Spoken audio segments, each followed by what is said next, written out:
What up, y'all? Justin Gay, Seeds of Xanadu. Sunflowers.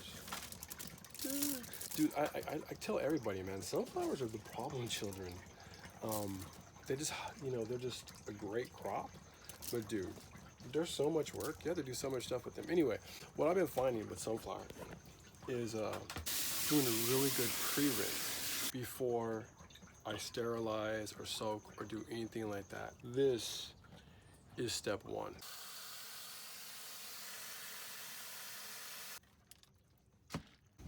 Now I'm just gonna let these things sit for a couple hours and take into account though for today, it's gonna get really hot. So I'm not gonna leave these out here like I normally would if I was in the spring. I'll just go ahead and take them to the house. I can't even put them in the garage. It gets way too hot in there. Alrighty, y'all, so it's been right about 6 hours, 6 hours, somewhere around there.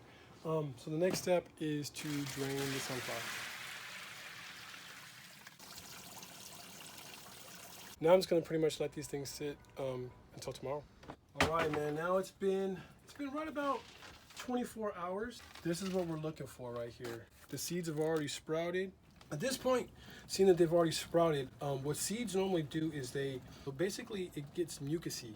I find, at least if I were asked, I think this mucus is probably one of the causes to a lot of the mold that you get during germination. So what I've been doing is simply spraying it off or rinsing it off.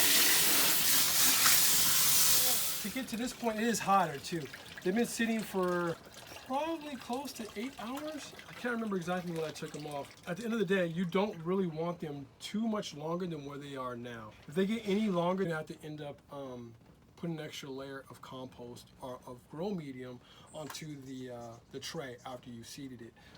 This right here, around this point, we should be cool just putting them in the stack. Yeah, off to seed. The reason why I like to do that extra spray, again, is so that mucilose stuff now just goes into my wash table, not into the actual tray itself. The other thing that we've been doing to help mitigate against mold inside the trays is actually staggering the seeding schedules for sunflower as well as for all the other trays. The longer the microgreen is actually inside the tray, the more chance of it, of course, getting some kind of mold during the later stages.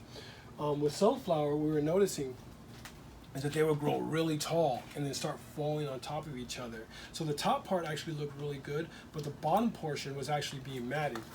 These are kind of like that, but we've since kind of gone through and changed up on the seeding densities as well.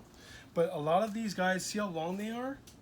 Now these actually are at a proper seeding density, so I'm not really worrying too much about it.